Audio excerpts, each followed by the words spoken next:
is Komal. Welcome to our YouTube channel Learning Empire, where you will get everything in the easiest way that you can't even imagine. So friends, yesterday I discussed about Jahangir जो कि सलीम थे. आज हम discuss करेंगे सलीम यानी जहांगीर के बेटे शाहजहां के बारे में. बहुत बहुत बहुत सुंदर तरीके से इन्होंने अपना राजपाट संभाला था, पर बहुत दयनीय मृत्यु भी इनकी हुई थी. और he was the best king of Mughal empire. और जो इनके बाद आए Aurangzeb, he was the worst king of Mughal empire. So आज डिस्कस करते हैं हम शाहजहां के बारे में, इनकी पॉलिसीज़ के बारे में, इनके कंस्ट्रक्शंस के बारे में, इनकी लाइफ के बारे में. तो शुरू करते हैं. दिस इज़ कोमल. आशा करती हूँ कि आपको हमारी स्लाइड पसंद आएगी. आप हमारी वीडियोस लाइक कीजिए, tell your friends to subscribe our channel and please share our video as much as you can. तो शाहजहां का पीरियड था from 1592 to 1666. He was born in 5th January 1592. Sorry, एक minute. He was born in 15 January 1592 at Lahore. इनकी mother का नाम था जगत गौसैन, okay, और इनके पिता थे जहांगीर. चाइल्डहुड नेम इनका खुर्रम था, जो कि मैंने जब जहांगीर के बारे में डिस्कस किया था तब भी आपको बताया था. शाहजहां ने शादी की थी अंजुमन बानो बेगम से इन 1612 में. She was daughter of Asif Khan who was brother of Nur Jahan. Okay, अंजुमन बानो से शादी की थी इन्होंने, और ये अंजुमन बानो की पहली शादी नहीं थी. इससे भी पहले वो शादीशुदा हो चुकी थी. तो ये अंजुमन बानो की दूसरी शादी थी, लेकिन शाहजहां की पहली शादी थी. Okay, she was daughter of Asif Khan. Asif Khan की डॉटर थी, और आसिफ खान जो थे ब्रदर थे नूर जहां के, यानी उनके पिता जहांगीर की पहली पत्नी जो नूर जहां थी, उनके भाई की बेटी से इन्होंने शादी की. ओके, अंजुमन बानो बेगम को बाद में मुमताज़ महल के नाम से जाना गया था. यही थी मुमताज़ महल जिनके लिए डेडिकेटेड ताज महल आगरा में बनवाया गया था बाय शाहजहां. मुमताज़ महल का मतलब होता है बी लव्ड ऑफ पैलेसेस.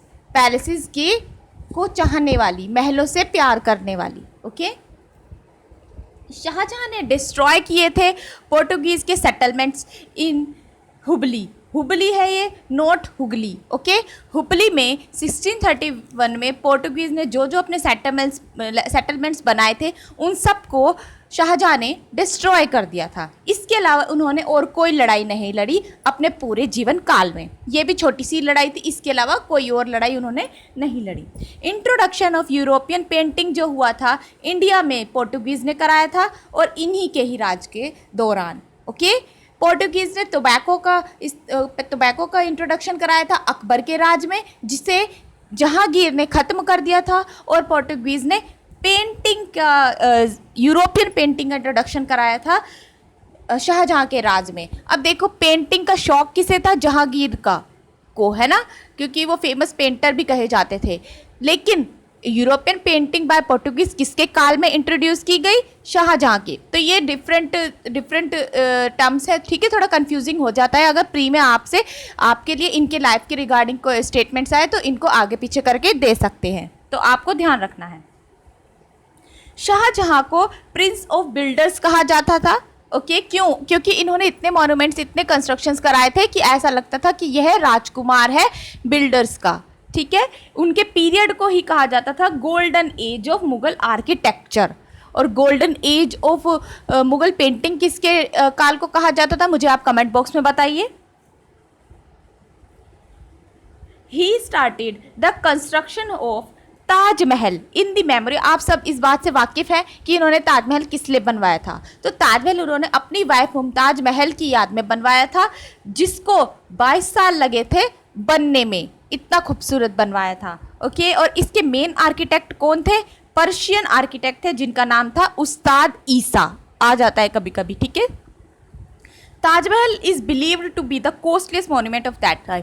उस टाइम पर जितने भी मोन्यूमेंट्स बने थे उन सब में सबसे ज़्यादा महंगा, सबसे ज़्यादा कॉस्टलीस्ट अगर कोई मोन्यूमेंट कहा जाता था तो वो था ताजमहल, क्योंकि इसमें संगमरमर के पत्थर का यूज़ किया गया था। आप देख सकते हैं आसपास में यमुना नदी का किस तरह से उसको बाइफरकेट करके ये ताजमहल को बीच में बनाया गया है। मतलब इतना ज़्यादा इसके अंदर कलाकारी इतनी अच्छी अच्छी बनाई गई है। बहुत सारी ऐसी चीज़ें हैं जो कि उस टाइम पर अगर बनाई गई हैं तो बहुत नामुमकिन सा लगता है सोचने में, तो इसलिए इसे सबसे costliest monument of that time कहा जाता है। और ताजमहल जो है listed in the 7 wonders of world also.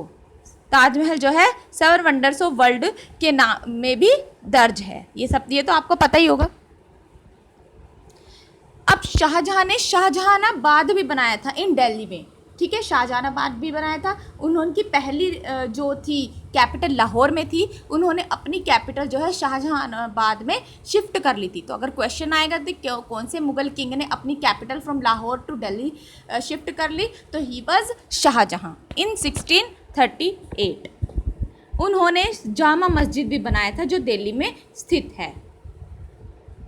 Jama Masjid भी हमारी यूनेस्को वर्ल्ड हेरिटेज में लिस्टेड है। इनकी ज़्यादातर चीज़ें जो है वर्ल्ड हेरिटेज में लिस्टेड है।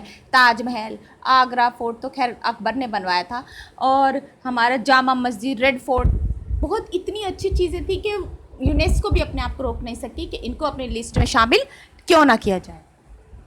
He also built red fort इन 1639 इन दिल्ली।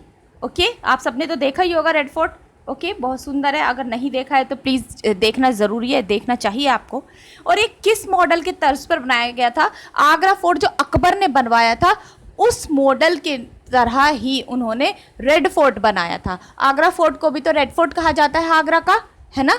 तो इसीलिए उन्होंने लाल किला दिल्ली में बनवाया, बिल्कुल हूबहू थोड़ा थोड़ा मॉडल उसमें से आगरा फोर्ट का लिया गया था, ठीक है। और कंप्लीट हो गया था 1648 में। 1639 से 1648 में कंप्लीट हुआ। देखो इसको भी कितना लंबा टाइम लगा, लगभग 10 साल।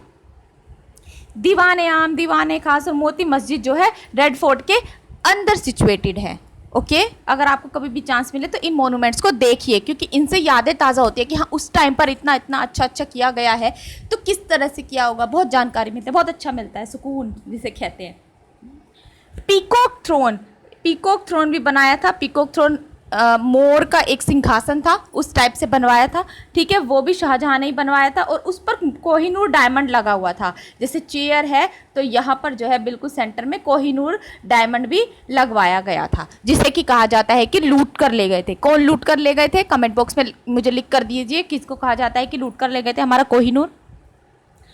अब देखिए सबसे दुखद टाइम अब यहाँ पर आ गया था। सब कुछ बहुत अच्छा चल रहा था, ना कोई लड़ाई, ना कोई आक्रमण, ना कुछ, सिर्फ कंस्ट्रक्शन, प्यार, सब कुछ। लेकिन जब औरंगजेब, उनके वैसे सबसे बड़े बेटे तो नहीं थे, बड़े बेटे थे उनके दारा शिकोह। शाहजहां भी दारा शिकोह को ही अपने बाद राजा घोषित करने वाले थे उनको, तो लेकिन औरंगजेब चाहते थे कि मैं राजा बनूं, तो उन्होंने राजा बनने की लालसा में, ग्रीड में जो है सबसे पहले अपने भाई दारा शिकोह की मृत्यु की, उनको मार डाला, ठीक है। और फिर बाद में अपने ही पिता को जेल में बंद कर दिया। मतलब इतना क्रूल थे वो Aurangzeb, the worst king ever of the Mughal empire. इन्हीं के बाद जो है मुगल एम्पायर का डिक्लाइन भी होना शुरू हो गया था। पता नहीं ये कैसे पैदा हो गया आखिर इसके राज में। तो औरंगजेब जो थे, उनके बेटे थे शाहजहां के, उन्होंने उसे ही बंदी बना लिया था 1658 में, आफ्टर किलिंग अपने ही भाई दारा शिकोह को। किस लिए? क्योंकि वो किंग बनना चाहता था। और उसने जो है शाहजहां की बेटी जहां आरा को भी 8 साल बाद, जब अपने पिता को जेल में बंद कर दिया था, उसके 8 साल बाद जहां आरा को भी जेल में बंद कर दिया था। और कहाँ पर प्रिजन किया था? आगरा फोर्ट में, जहां आरा को, ठीक है।